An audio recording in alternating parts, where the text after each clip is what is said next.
Alright guys, so normally when we do this next section about measuring angles a different way, I would have you do this lab in class because it's so good. It's so fun. But I found a little video that kind of shows how this works anyways. So let me restart it. So what you get here is you have a radius and you draw your circle. And then if you take that radius, and we know that a circle measures 360 degrees, and we measure degrees around a circle. But if I take a radius and I kind of extend it out like they did there and wrap it around, you get what's called 1 radian. And so if you continue to wrap the length of the radius around the circle, you got that 3, and then you had a little extra there, which is, or 3.14, so pi comes in, so that's pi radians, and then the rest of the circle is 2 pi radians. So normally I have you go all the way around the circle, and you see that there's like a little extra there, and we can kind of figure it out, but that's super helpful in figuring out how to convert between, what do I want? I want this. How I convert between degrees and radians. So if I know that measuring in degrees is like 360 degrees, right? And I know now that 360 degrees is equal to 2 pi radians.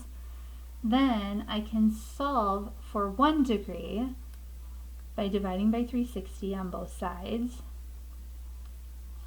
And you get that if you're going to convert a degree to a radian, then all you need to do is multiply, so times, by this 2 pi over 360, which I can actually reduce, like the 2 over 360 can reduce, and you end up being pi over 180.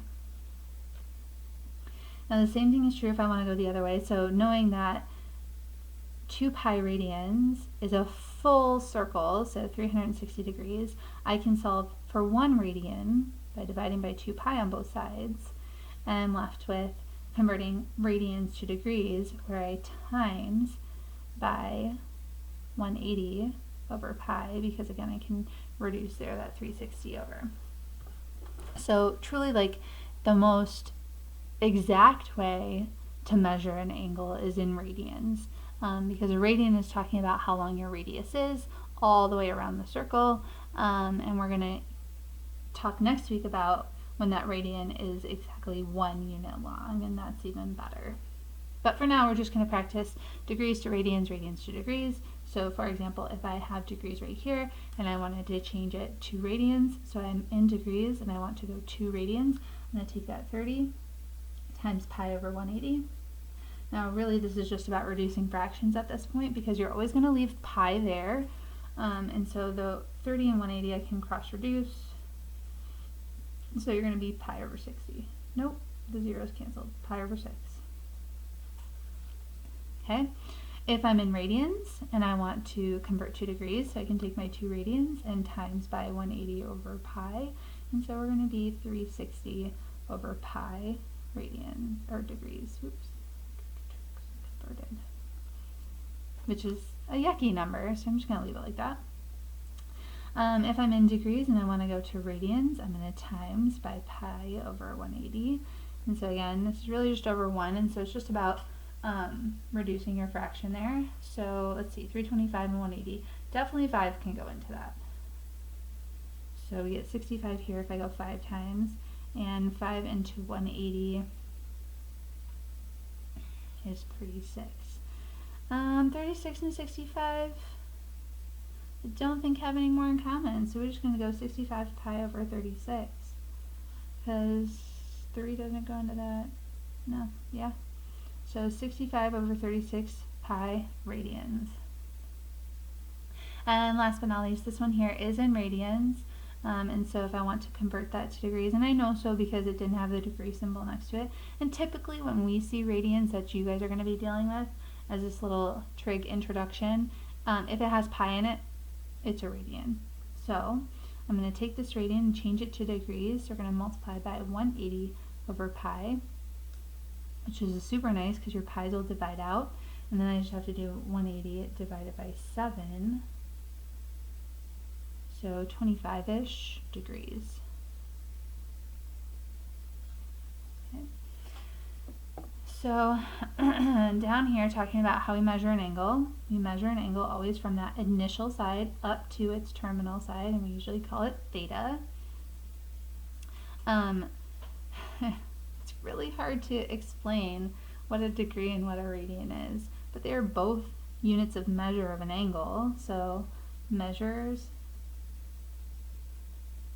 angles 0 to 360 degrees typically, although we can do more than that, which we'll get to in a minute. And a radian also measures an angle,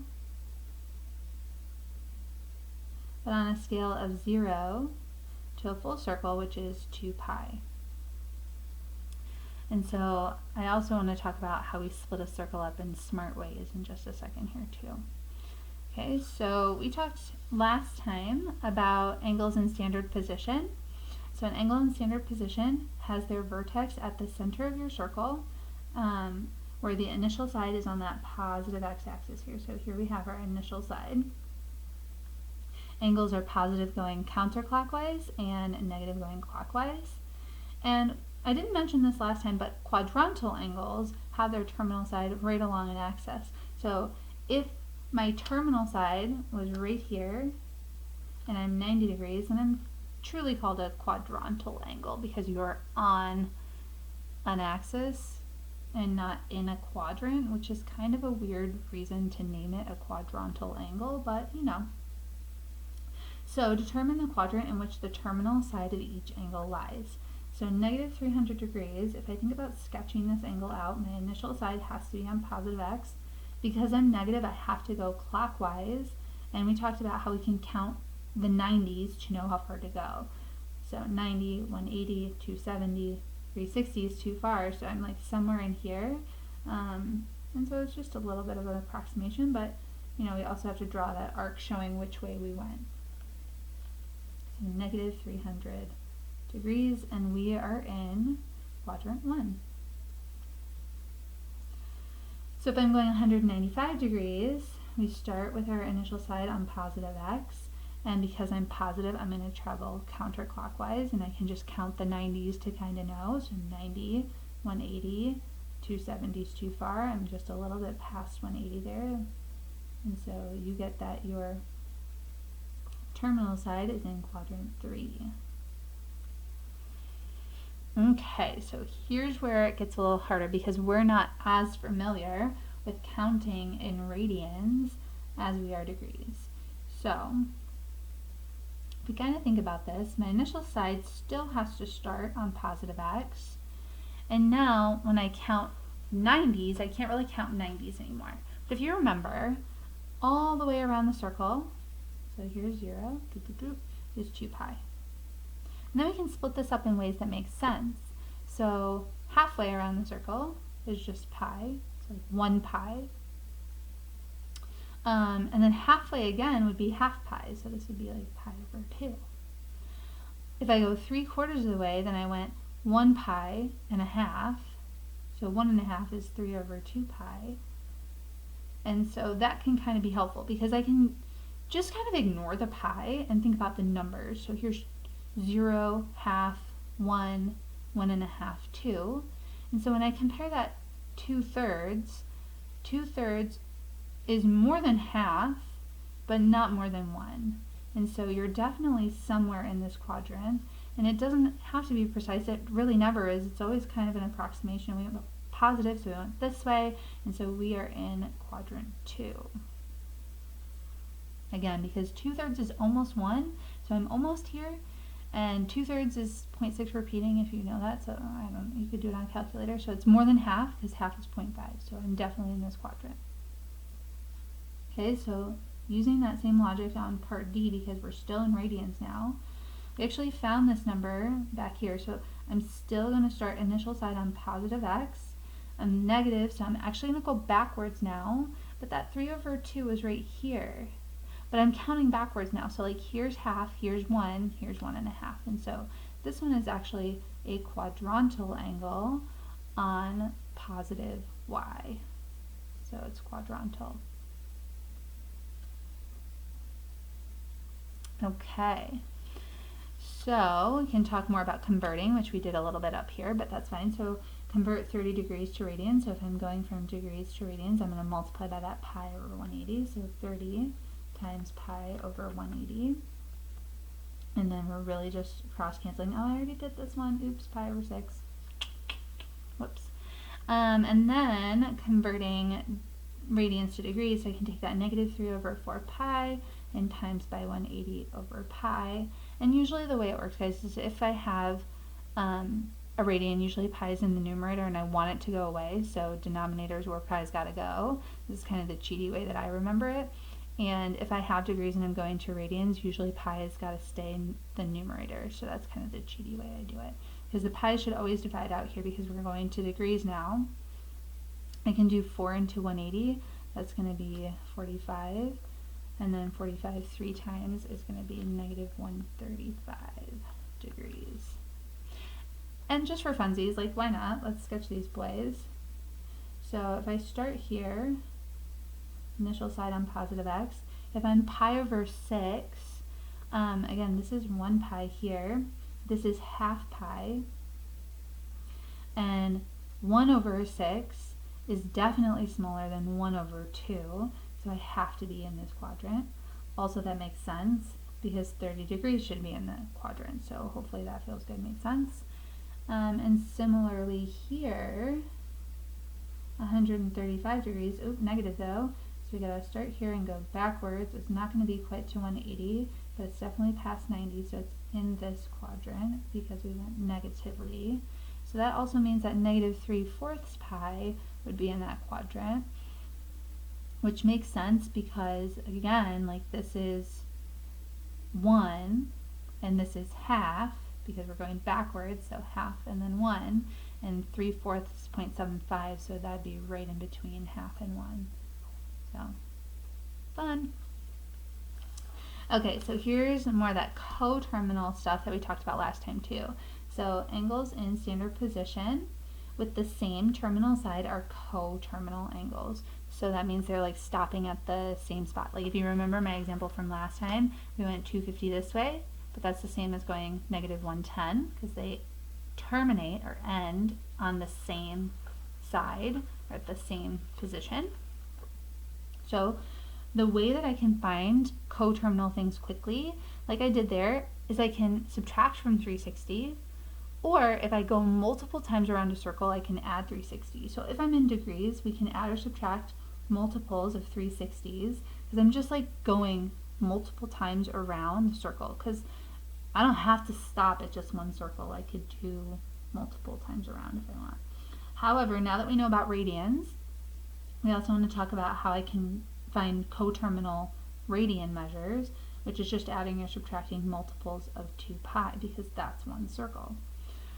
So find one positive, one negative coterminal angle. So here we're in degrees, so I'm already negative, so I want to find another negative coterminal angle. So I could subtract 360 more, but I think if I add 360, I'm still going to be negative, which is good because then I'm closer to that positive one that I need to have. So we got 360 and we're going to subtract 513. So we're at negative 153, which is another negative coterminal angle. So it's like one of our answers. And that was adding one 360. But now I can add another 360. And if I do that, then I'll definitely be positive. And so 207 is my positive coterminal angle. And I could get another one because I could add 360 again, and another because I could add 360 again, and so on and so forth, because you can add any number of multiples that you want. And so same thing with your radian. Now this guy is already positive, and so, I don't know, let's take one off. If I take off a 2 pi, maybe I'll still be positive and I'll have another one. Or if I'm negative, then I know that next time I'll have to add a 2 pi. So we're going to subtract off 2 pi. Now this is really over 1, and I know the pi's are weird, but I kind of just ignore them and deal with the numbers. So like I can't add these right now because they have different denominators. So we're going to have to times this guy by 36 over 36, so 72 over 36. And so when I subtract here, I am going to have a negative coterminal angle. oh my word, 65 minus 72 is -7 over 36. Because the pi is just kind of like, I gotta be like terms. So I have a negative coterminal angle, and now I need a positive one.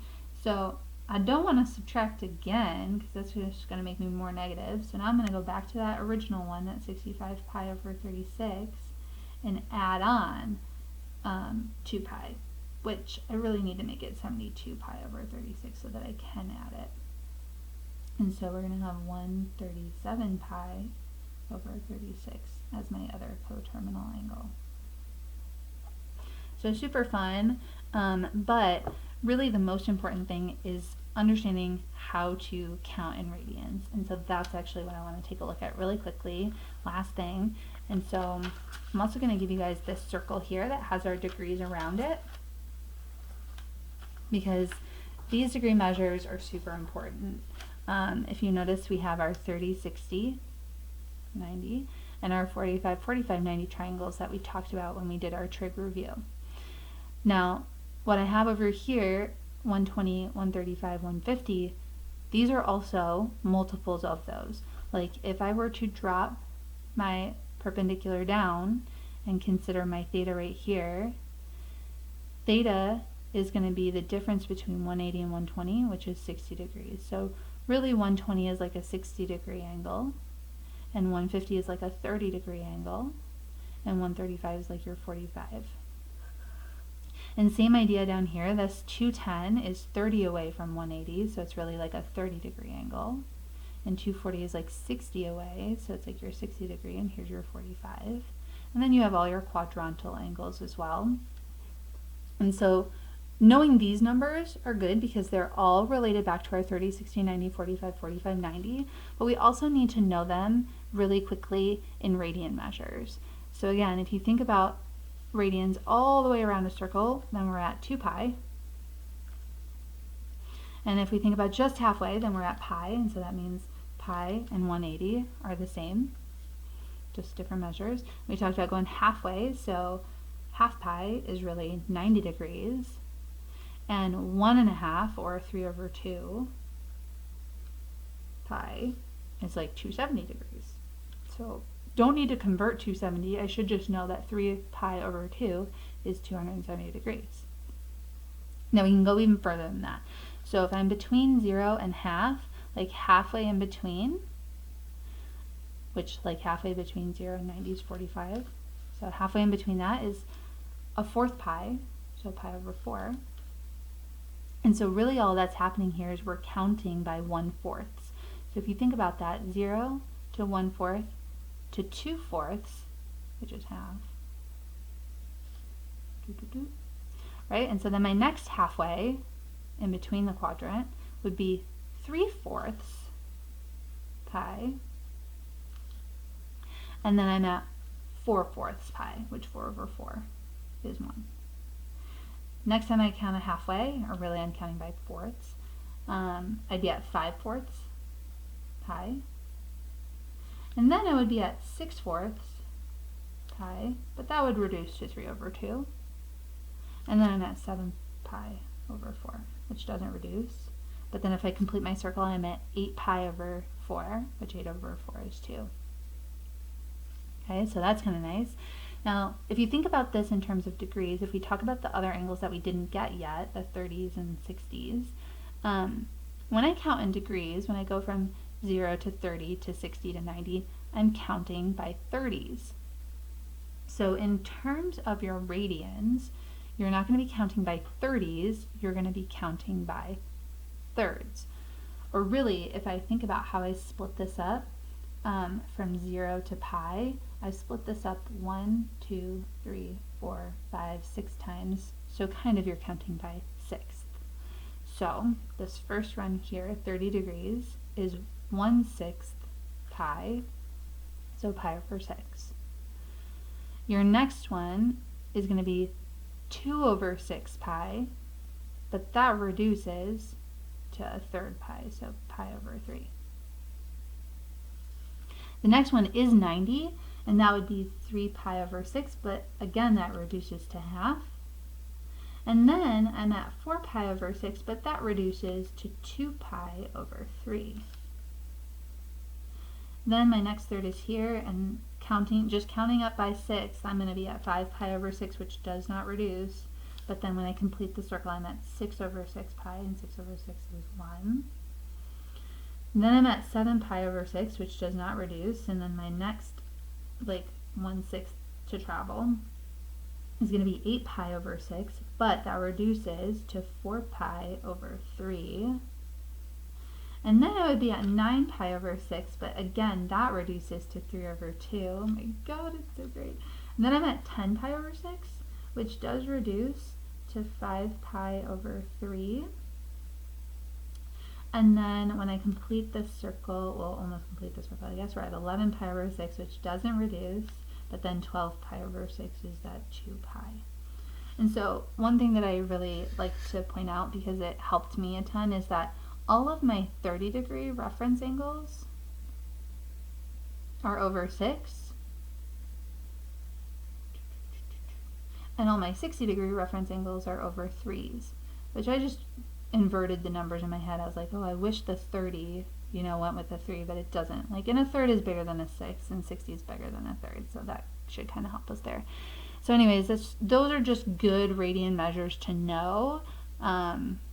Yeah, you're going to need to know those. So anyways, we're going to convert radians to degrees, sketch some angles in our homework. It should be super good and fun. Good luck.